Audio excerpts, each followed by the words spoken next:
Welcome to Des Talks, Design Exhibition Scotland's lively exploration of making and creating. I'm Susanna Beaumont, and I look forward to sharing with you insightful and inspiring conversations with some of our most adventurous, curious and brilliant designers, artists, makers and curators.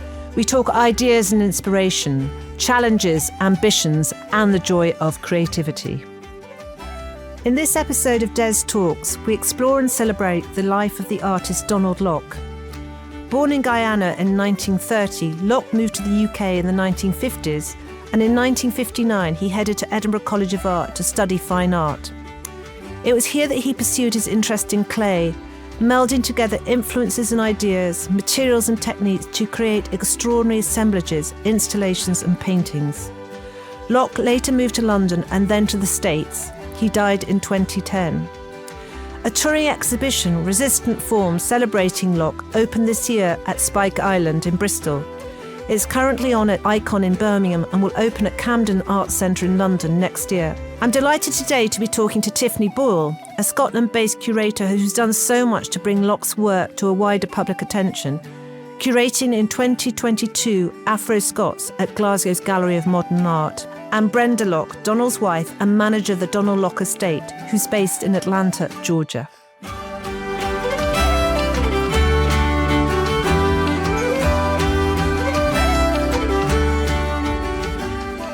I'm delighted today to be joined by Brenda Locke, who is Donald's widow and also heads up the Donald Locke Foundation. And Brenda is joining us from Atlanta today. And also Tiffany Boyle, who is based more locally in Perthshire, just kind of north of Edinburgh. So I'm going to start by asking Tiffany to say how she first came across Donald's work. And Tiffany's worked so hard on understanding, promoting and curating Donald's work over the last 10, 15 years. So Tiffany, thank you. And just kind of over to you to how you first met Donald's work. Thanks so much, Susanna. I think my first awareness would have probably come through being a master's student and looking at a seminal exhibition, The Other Story, at the Hayward Gallery, which was held in 1989.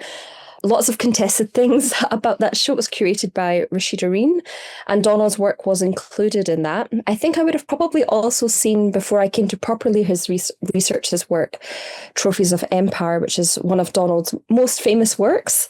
It's held in the collection of Tate. But I really came to Donald's work through a body of research that I was undertaking as part of the curatorial dual Mother Tongue, which I worked on for several years with my colleague Jessica Carden. And it was through this that I learned about the time that Donald had spent in Scotland, working, exhibiting, studying. There's a bit back and forth across the Atlantic.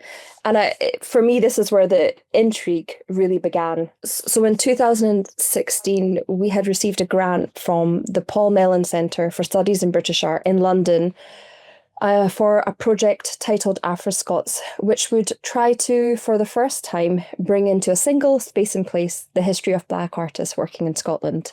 Actually, just jumping back, Donald was born in 1930 in Guyana and had travelled over to Britain firstly in the 50s, where he studied at Bath School of Art at Corsham. And then in the late 50s, he got an award from the Guyana government to study at Edinburgh College of Art. So just giving that little bit of context.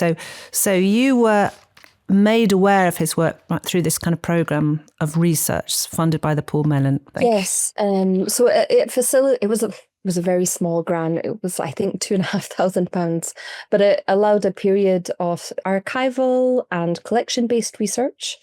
And I think there were the three things that really stopped me in my tracks was, first of all, seeing the work that when Donald was studying, he did a shared programme between Edinburgh College of Art and the University of Edinburgh.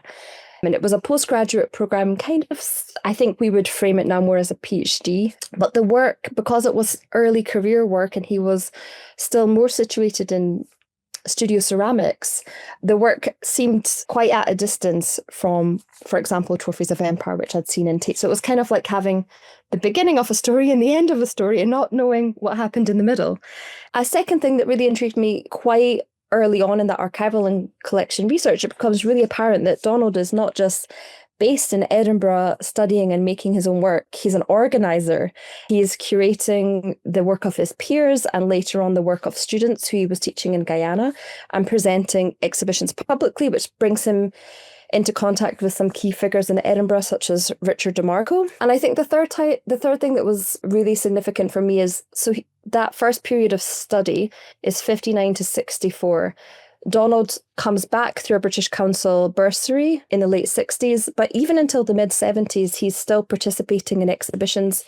So, for example, his tutor at Edinburgh College of Art, Katie Horseman, her retirement exhibition was held at the New 57 Gallery, which doesn't exist anymore. But that, for me, really evidences that some of the connections that he made with Scotland that there were continued dialogues for many years after he had left. What is also important to note that this was such a period of exploration, particularly in clay and ceramics. And it seems to me, reading the latest catalogue for resistant forms, which is currently touring England, is that Edinburgh was offering a sense of experimentation, freedom to really look at a material and kind of break away from formality, and very much this movement, the Californian clay movement. Maybe say a little bit more about what was Edinburgh or Edinburgh College of Art kind of giving Donald and his fellow kind of students and practitioners at that point. Yes, I mean, I think Donald, in an interview with the collector Paul Rice, he talks actually about there being a really direct connection at that time for him between Edinburgh and the Californian clay movement at that time. So he makes a little analogy but in the flight route that it didn't go via London, it went over the Greenlandic ice caps. And so he felt that Edinburgh was actually kind of way ahead of London in terms of its thinking at the time and some of the processes, that things were very experimental. So there were people at Edinburgh such as Dave Cohen, who was an American who studied and then worked in Scotland for the rest of his life. So these were kind of key tutors and influences. Having already studied in Bath, he had already been influenced by people such as Bernard Meadows and James Tower. But I think that's something, that there is something about that connection to the States and some of the thinking going on there. I think one of the important things, something that I always think must have been very meaningful for Donald, is because he's doing this split program between Edinburgh College of Art and the university.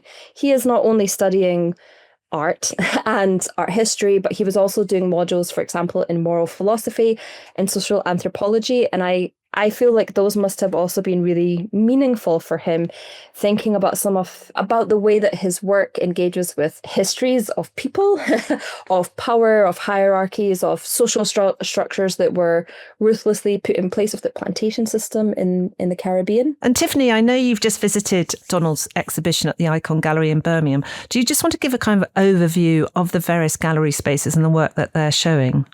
Yeah, so at Icon, the works gathered, there's over 80 works from across 5 decades of artistic practice. They're displayed over 2 floors. And the exhibition is titled Resistant Forms. It opened firstly at Spike Island and will be at Icon until February, and then tour on to Camden Art Centre next April. The exhibition, it's not a chronological presentation, but explores the development of Locke's practice and key artistic concerns, so ranging from power structures, oppression, the legacy of the plantation system, motifs such as Kiter Falls in Guyana, and the architecture of the Caribbean and American South. The exhibition showcases a significant gathering of Locke's black paintings, and this kind of body of work really began after Locke had left Edinburgh, returned to Guyana, but then kind of come to this realization that he was going to be returning to London and then America. It was this kind of moment of exile for him in a way. And so these paintings, as Brenda has called them, are unapologetically black. Locke, across his life really uses colour in some ways quite sparingly, purposefully, but so much of his work is quite monochromatic. The galleries at Icon have historic architectural details, but are in many ways that kind of white cube setting. And I think that this really sets the stage for intensifying the blackness of Locke's work. Really made me think, walking around, of Yves Klein painted in shade of blue, this intense, like flat but deep colour that really like envelopes the work. Something that I think is really present in the show at Icon is this evolution out of the studio ceramics into objects and installation. It becomes really evident. Locke had studied at Corsham and then ECA, and really started off these influences of people like Bernard Meadows, James Tower. He comes from ceramics into making. And there's a really lovely quote in the show where he talks about coming back to clay later in his practice. Something which I felt very struck by in terms of seeing the work gathered again and again is that there's lots of portraits on show kind of embedded within the work.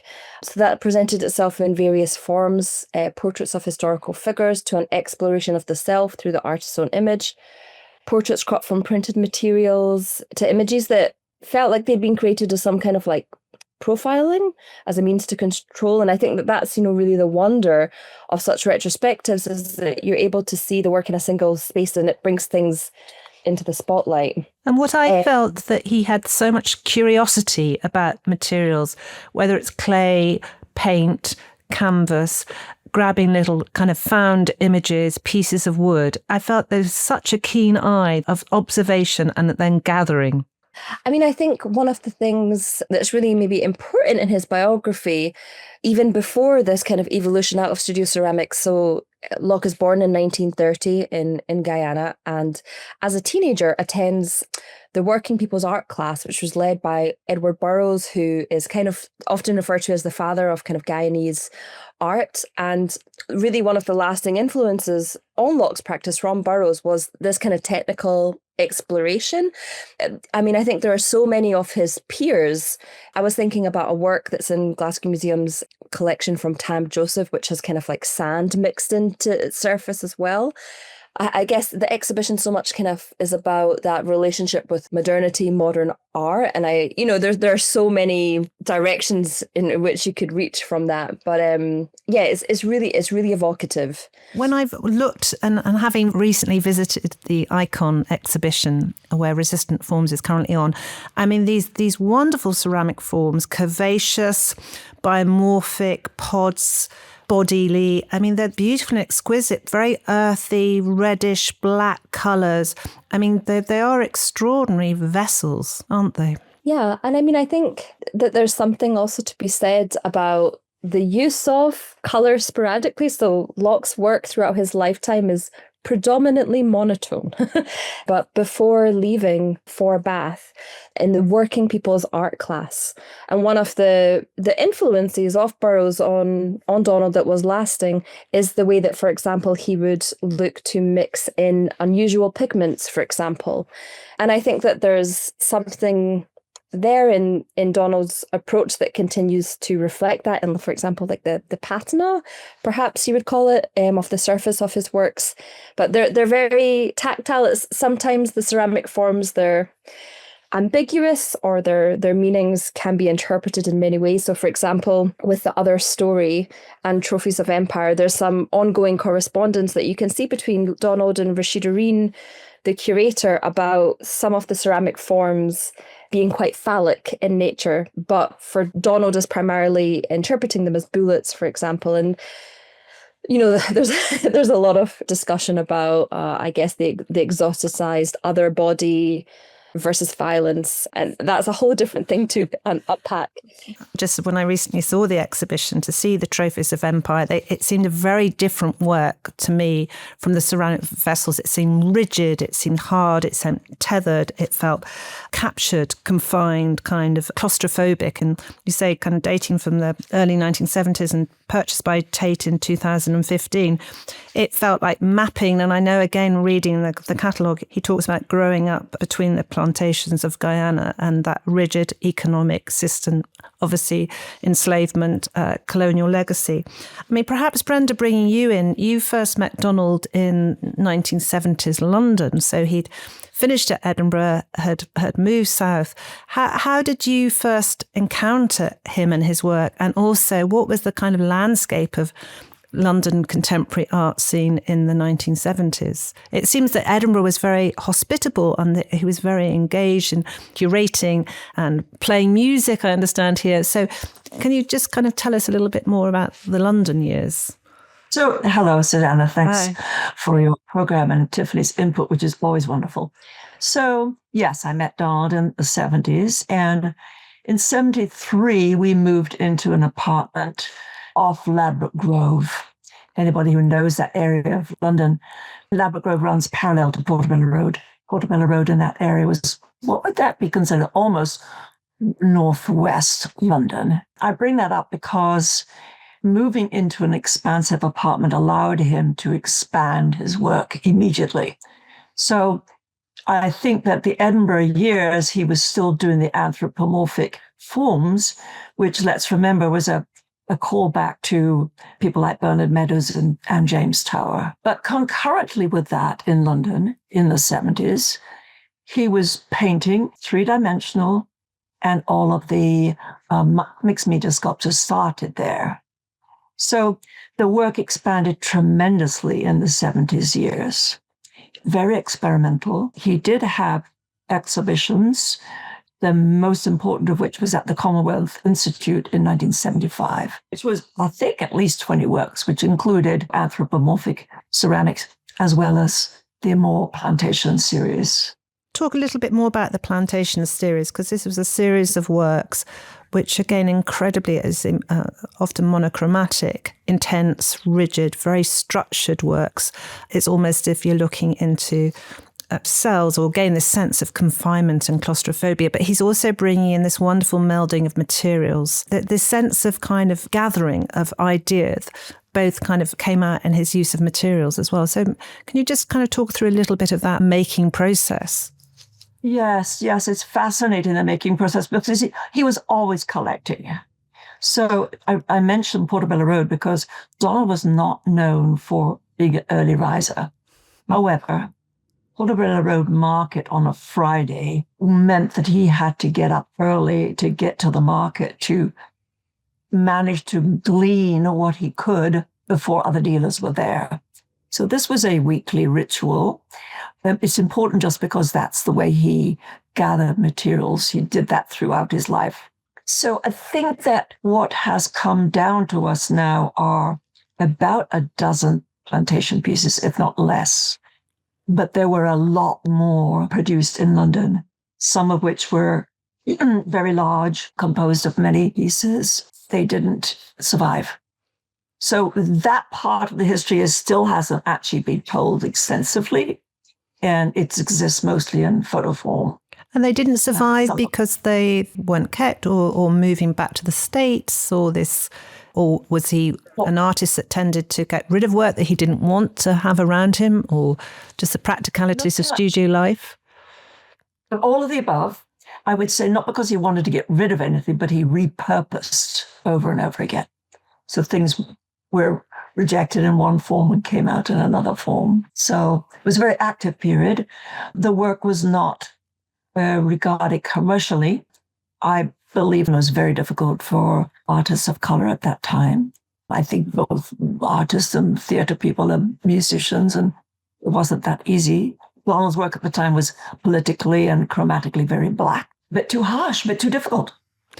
And then when was the move back to the States, and what kind of predicated that? Because you went to Arizona, and I've looked at photographs, there's wonderful photographs of you and Donald in the landscape. And again, that kind of earthy groundedness. So I imagine quite different from the London years. Donald was eager to get to the States for some years in the 70s. He wanted to experience that freedom of materials that he had found with the ceramicists in Edinburgh. And in 1979, he was awarded a Guggenheim Fellowship in Sculpture. So, but prior to that, I have to say that he was invited to go to the big school in Maine, Deer Island, Maine. It's a summer school run by Fran Merritt. He invited a very wide-ranging set of students and artists to participate. Donald was invited there. In 76, he was invited to come back the next year to teach a class in 3D design. The second year, the reason I bring it up, he met Randy Schmidt, who was chairman of the art department at Arizona State. They hit it off immediately. It was almost as though Randy had come 2,000 miles from Arizona, Donald had come 2,000 miles from London. And it was a meeting of the minds. And Randy said, well, if you can get funding, I can give you a studio. So that's what happened. Donald was awarded the Guggenheim Fellowship in 1979, and we came to Arizona. We had intended to stay just a year, but the studio and the impact of the environment, instigated a whole different series of interests. The initial programs that he did in those first years, 79, 80, 81, were the environmental programs. And all that exists now are the slides and photos. And at Icon, you remember they showed the slideshow in its original form, which is like so precious, because in the 70s, early 80s, that's what we had. We had 35 millimeter slides. No, I must say it was beautiful seeing that work at the Icon, and I agree with you. There's something right? 35 mil, and it's the sound as well of the click click of the carousel moving, and it goes, and it always jammed. Yeah, I think there was a bit of a jam when I was there, but I suppose just moving back through the decades, back and forth, but just going to Tiffany and the run up to the Afro Scots exhibition. So you come across his work, and then you worked with Glasgow Museums on this exhibition that happened at Gallery of Modern Art in 2022. Can you just talk about, because that's when I first encountered Donald's work, and I was so moved by these beautiful biomorphic vessels. So maybe a little bit more about the coming together of that exhibition and this period of research, and then all that has come out of that, and how the visibility of Donald's work within Scotland has increased. But maybe say a little bit why it's been, one could argue, somewhat slow, and that he has been overlooked, marginalised, and how we, and you particularly, and Brenda, are countering that. Yeah, so having had this initial grant in 2016, I was able to meet Brenda for the first time in 2017 in Atlanta. And one of the main reasons for going there was to see for the first time one of Donald's ceramics from his Edinburgh years in the flesh, because there were no works of Donald's in Scotland at the point at which this research started. And so Brenda and I met, we're eating, we're talking. And after a little while, Brenda said, well, I have to tell you that we have just been made aware that there are 3 of Donald's early ceramics. They've been found in Edinburgh in a family collection, which is a whole other story. And so I thought, is this really far? But is this the flat? Brenda sent me something saying about the flat in Marchmont. Yes. And I love this idea. Marchmont is just a residential area, hop and a skip from Edinburgh College of Art. And this couple kind of inherited it when they bought the flat in the 60s. So, yeah, this is quite a story. Yes. And so they had retired and brought a lot of things out of storage and realised that they had misread all of these years, the kind of Donald's signature on the bottom of the work. And so Brenda, as the head of the estate, was in the process of purchasing these works from this couple in Edinburgh for the estate's collection. But one of the things that Brenda said is, I'm not in any rush to have these back. So if you think there's an opportunity to show them before they travel back to Atlanta, let me know. And I think that with the Afro-Scots research, we had been very keen to offer this up to collecting institutions to try to help inform collecting that might be happening. But I think that this really kind of put that into a fast forward, because it felt like, well, there's a little bit of a time scale here. These can't stay in Scotland forever. And so we started to have some conversations with institutions, and quite quickly realized that if you're kind of not inside the institution or collaborating, it's quite difficult to kind of inform what they might be looking to acquire. And so this really led to a conversation with the Gallery of Modern Art in Glasgow, part of Glasgow Museums, who have a really interesting setup with the collection and the storage facility at Nits Hill. And we applied together for an Art Fund New Collecting Award, which we got in 2018, and which brought up a pot of money to facilitate a series of acquisitions into the collection, informed by the Afro-Scots research. And Donald was a key acquisition as part of that. And we worked with Brenda to bring in to Glasgow Museums 2 of the works discovered in Edinburgh, along with some mixed media canvas works from later in Donald's career and the estate were very generous in that conversation and dialogue going back and forth. The Marchmont ceramics, so they've remained in Scotland. So there were 3 ceramics found in Marchmont, and 2 went into the Glasgow Museums collection. But it's wonderful, Brenda, that the letter you shared with me earlier about the couple who, because I think they spent a lot of time travelling and working abroad, that these vessels went in and out of storage, in and out of different interiors and homes, and moved with them, and hugely vulnerable work, obviously. But and then one is noted that one was making a slight noise, and they thought maybe their grandson had popped something into it. So they've lasted, and now they've arrived to a safe haven. Brenda. So what people ask me is, why did Donald leave them behind? And it's a conundrum, but I believe there are flaws in the glazes, which at the time would have bothered him. I mean, later in his career, that wouldn't have bothered him. But at the time, not only was the form important to him, but the glazes were very important. And so I think he would have rejected and just done another one. In fact, there are more than one of them. So that's because why else would he leave them there? I mean, thank goodness they arrived with a couple that kept them and for how many years that is? That's kind of that was the mid-60s, so it's kind of 40-50 years. But anyhow, but well done, Tiffany, from guiding the acquisition through with Glasgow Museums. So then the exhibition takes place in 2022, and I'm sure it's probably kind of slightly postponed because of COVID. Was that because? Yes. So the exhibition had been due to happen a couple of years prior, but as with everything during the pandemic, was kind of postponed a couple of times. But we were, really glad to be able to bring that to fruition and to place Donald's work in dialogue. So, for example, the Locke family are very close with the family of Aubrey Williams, who had exhibited in Glasgow in 1965 and is another one of the artists acquisitioned. But at the same time, the thing that I find so interesting about the collection at Glasgow Museums is that they have one storage facility for their collection, which represents all 9, I believe, of the city's galleries and museums.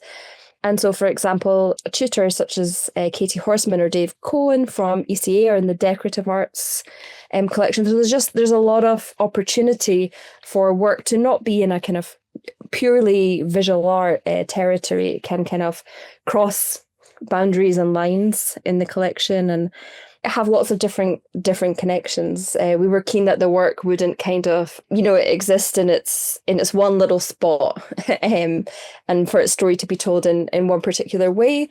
I think another thing that we were really keen with the acquisition is that the object files, which sit alongside it, would bring a lot of other histories in at the same time. So documented alongside Donald's work are some of these goings on in Edinburgh of the time. So Derek Walcott plays being staged by university students, the seminal Caribbean writer Kamal Braithwaite and literature scholar Kenneth Ramchand, who was at Edinburgh University around the same time as Donald, corresponding about there being an Edinburgh branch of the Caribbean artist movement that they wanted to set up, which was ultimately not successful. But all of these stories that came out through the archival and collection research would be able to be part of that story through the object file in the collection. So we tried for those to be as rich as possible.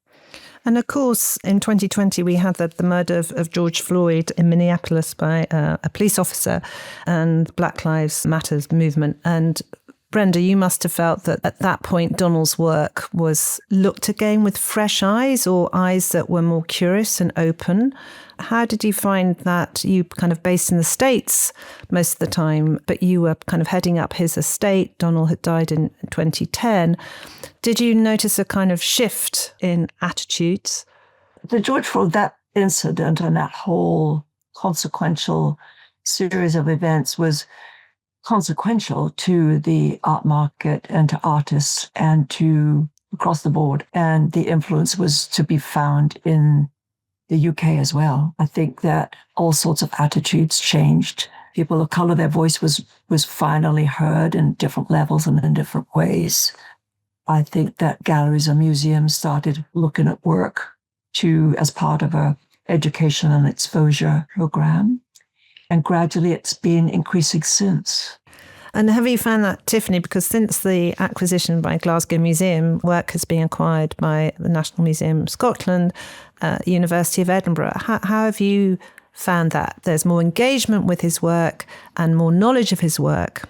I mean, I think for me as a curator, I think it's lovely for there to be more works and therefore more context to Donald's life and work. Of course, there's been quite a focus in terms of the acquisitions on early career works, or something that we haven't really talked about, but later in his life, in his mixed media canvases, Donald would kind of collage some of his earlier ceramic forms into those mixed media canvases.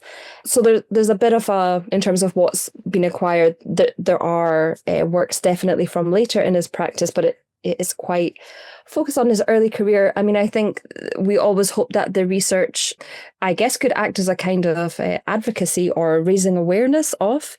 And so these acquisitions, for me, are an excellent end result of that. Of course, it's very important to have a national institution reflecting his time here. But I think also because he was a student of Edinburgh and came back through the British Council bursary in '69, feels really important to me that he has a work in the university's collection as well. And there's a lovely photograph of Donald that you and Brenda have shared with me of him at ECA at the kiln, actually at the kind of rock face of the kiln, and a photograph of him with his first wife, Leila Locke, outside McEwen Hall on his graduation. So, that he was clearly very much part of what was happening in Edinburgh and Scotland, and that's something that has been overlooked. So it's brilliant that you're kind of amplifying those stories. Sorry, Brenda, do you want to come in there? I was going to add that I retired in 2020. So my focus of looking after the estate has increased exponentially since then. My friends tease me that I'm tired. I just have a different full-time job. But I mean, in that process, going through drawers and drawers of works, I found a number of drawings by fellow students at Edinburgh. And Donald was quite meticulous at signing on the back who they were and what the date was and all of that. And I approached the Edinburgh College of Art to see if they would be interested in having these for their archives. So that's kind of how the ball started there. And then I found some of Donald's drawings that he had done during his time there. So we were able to put together kind of a package of, I think it's about 10, 15 works on paper that went to them. Then I think they acquired a ceramic. Later on, Sarah Rothwell at that museum also acquired a ceramic. Yeah, National Museum of Scotland. And interestingly, just recently, there's an interest because of the exhibition that's touring the UK right now, touring England right now. There's an interest in a collaboration between some of the Scottish institutions to acquire a piece on much larger mixed media work, maybe a big painting. And I think that to follow on from Tiffany, that's the kind of collaboration that I think you were seeking in the first place. So it's fingers crossed that something will come out of it. It may take a while, and these times are a little strange, but we can see if something comes out of that.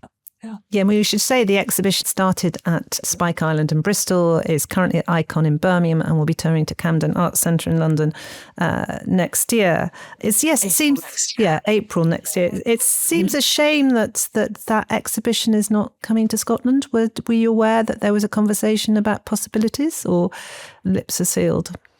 Lips are sealed. Okay. But I think, what's interesting to note that we understand that the National Museum of Scotland have just put on a display in their galleries of Donald's work, which is brilliant. And also the Edinburgh College of Art has recently launched its craft MA, where ceramics are back on the curriculum because they kind of came off air, so to speak. But I also found at the exhibition when I was at the Icon, the later work, these paintings where there's lots of gestures and mark making, and they say the collages of photographs, that there's ancient and modern are brought in. They're wonderful. There's wonderful life in those works. I mean, it is both a kind of memorials and celebrations and a sense of movement. Maybe when we think back of trace of his empire, I felt a real sense of containment and confinement there. Maybe just kind of a few kind of lines from you both on his later work. So let me jump in here because I think the exhibition has brilliantly contrasted and juxtaposed early and later work. I think it's a very beautiful line that they have continued through the decades. And in the 90s in Atlanta, we moved to Atlanta in 1990. The 90s were tremendously prolific for Donald. Sculpture and painting, as well as he wrote all the way through his career, by the way, and that's a whole other subject. But the paintings of the 90s increasingly added elements like wood and metal, which the metal was a throwback to the 70s. The wood was a throwback to the 70s. And as Tiffany's hinted there, he used some of the ceramic forms from the 70s and attached them to the 90s paintings. So Donald was aware that he was making this continuum, I believe, not afraid of it. All along, that is a most unconventional way of approaching painting. But it's like the sculptor who is a painter and the painter who is a sculptor. They are able to break some of those rules and follow an intuitive approach.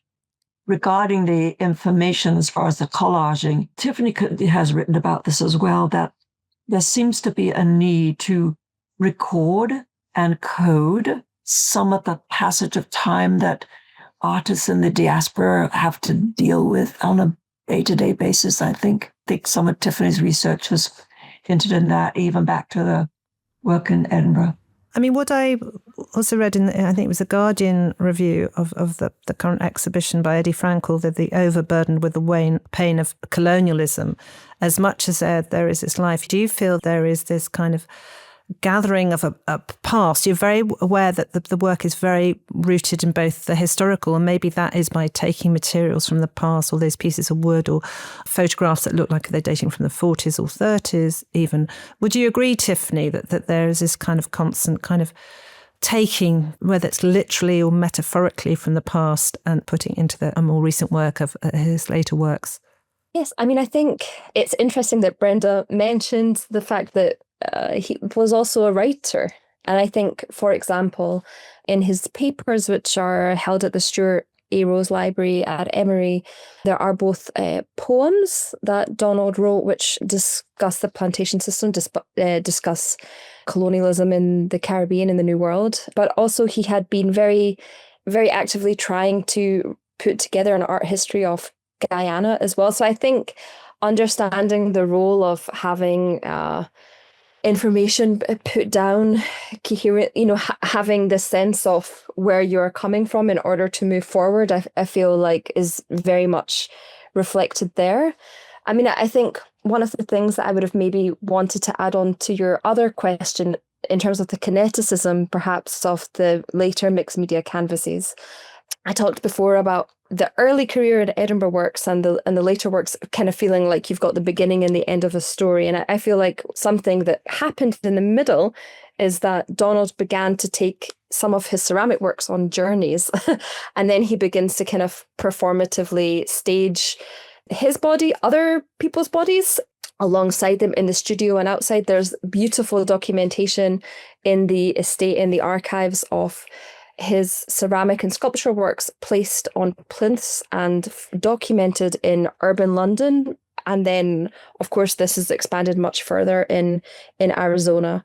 And I think that there's something there about these objects traveling and some of these kind of, actions and interventions and movements that he makes, which I think somehow comes back into the mix later on with these mixed media canvases. May I add to that you're exactly right, Tiffany, because those bullets that are included in Trophies of Empire, that was the basis of a whole series of slides that we did outside London, outside Paris, outside of Madrid. We traveled with those. And that set of slides is called The Journey. And that was 73, 74. When we came to Arizona in 1979, 80, 81, it was, again, traveling ceramics, but at that point it actually became canvases that he took out into the landscape. That's interesting what you were saying at the beginning, Tiffany, about saying that the journey from Guyana via kind of over Greenland to Edinburgh, and this idea of kind of working out with the centre, that sense of movement of both him through his life and that journey, but the journey of the work and how different contexts and landscapes can affect our viewing and the essence of a work. So Brenda, what was that like travelling with canvases into the landscape of Arizona? Well, so interestingly, just to back up for a second, when we showed people images of the installation just outside Madrid, they thought that was Arizona, the background with these red rocks. This is an area of Madrid that's quite arid. And so it was a natural for us to do something like that in Arizona. So he did 2 groups of work. One was interior in a studio, and then he went out exterior. So the canvases were reused interior. They were 30 by 30 black canvases, 15 black surfaces is what he called it. And then we took them out into the desert. So he deliberately wanted to make a statement in the desert of photographing these 15 works at midday, midsummer, with this harsh light, Arizona light in the middays, very direct. It was fabulous and exhausting. Yeah. The first set we did was actually in a more desert area going towards Yuma. And that was just Donald and I. The later ones, we had a collaborative photographer, James Cowlin, who was fabulous. First area, it was just Donald and I, and we killed a camera. I mean, we tried to protect it from the sand. We would lay the canvases down, then back up, and the wind would start to cover the edges. Well, of course, it's ruining your camera when you do that. You've got to take the photographs, but that's sand in the camera. So anyway. I kind of love that idea of this kind of the portability, or maybe they weren't that portable, but that sense of moving through time and place. It seems very much the essence of Donald. Anything you would like to say, Tiffany, to kind of round off of why we should be celebrating Donald's work more? And we should say the Alison Jaques Gallery in London started representing the estate, I think it was in 2024. So how would you like Scotland, maybe we should say, because he spent kind of key years here. I think it sounds like he had a brilliant informative. He made friends, he did things, he put on exhibitions, he played his music. What else should we be doing here in Scotland? Big question. Oh, it's a big question. I mean, I do know that, for example, there are lecturers on various programs at Edinburgh College of Art who are including his work in their lectures. And for me, long may that continue. I think that's really important. I mean, I think for me, I just feel that actually Donald, had a long life, and he was very prolific and he was very multifaceted. And I feel like we're really just at the beginning of understanding and rereading and looking at work anew. So, I hope that curators who have acquisitioned his work or students who are hearing about him in their lectures will kind of contribute to this desire to understand his life's work better. I think there's a lot more there to uncover. And I guess to understand, he had such a kind of he's forever traversing the Atlantic in his lifetime. So I guess to understand also the connections that he maintained, the connections that he had, where his time in Scotland took him. Thank you. And Brenda, kind of last few words from you. Well, I think Tiffany's right. I think it is just a beginning. But the response to the traveling show has been immense. It's been really wonderful. I think that the book is a substantial monograph. It's much more than a catalogue. And interestingly, 3 of the 4 contributors spent time at the Rose Library at Edinburgh University, which is showing you that the archives are, expanding its audience. And I think that any connection we can maintain with the years in Edinburgh would be to be lauded. Maybe there will be a smaller show that can travel. Maybe it'd be particular, because there's so many ways we can look at Donald's work. We can look at it from a period point of view. We can look at it from a subject point of view. You could pick up a theme. And I think smaller shows are very valuable. And maybe that's something that could happen in the years to come. I would certainly help that along if the opportunity comes up. And as I said, I first saw the work thanks to Tiffany and her work with Glasgow Museums at Gallery of Modern Art in 2022. So this is how this podcast came about. So the importance of seeing and how these things can take a time to germinate, and we share them and we share our thoughts and we share our ambitions. So huge thanks to Brenda and Tiffany. And what we're going to do at the end of this, on the text accompanying the podcast, we'll have lots of links to the touring exhibition, Resistant Forms. Also to an article in Map magazine that Tiffany wrote for a few years ago. And also there's a very good, and we should say Hugh Locke, Donald's son, who was born in Edinburgh in 1959, who is a very celebrated and brilliant artist working today. There's a conversation at Spike Island, which is available on YouTube. So we'll put a link to that with curators and writers to the catalogue.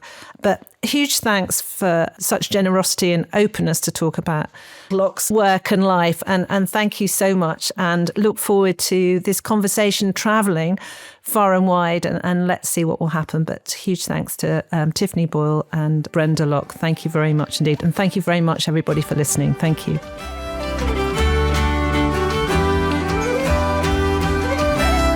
Thank you so much for listening to Des Talks. Please do spread the word, share, subscribe, rate and rave. We really want to reach as many people as possible, far and wide. And don't forget to explore our previous podcasts, such as our conversation with ceramic artist Francis Priest, jewellery maker and stone collector Stephanie Chong, and potter Cara Guthrie.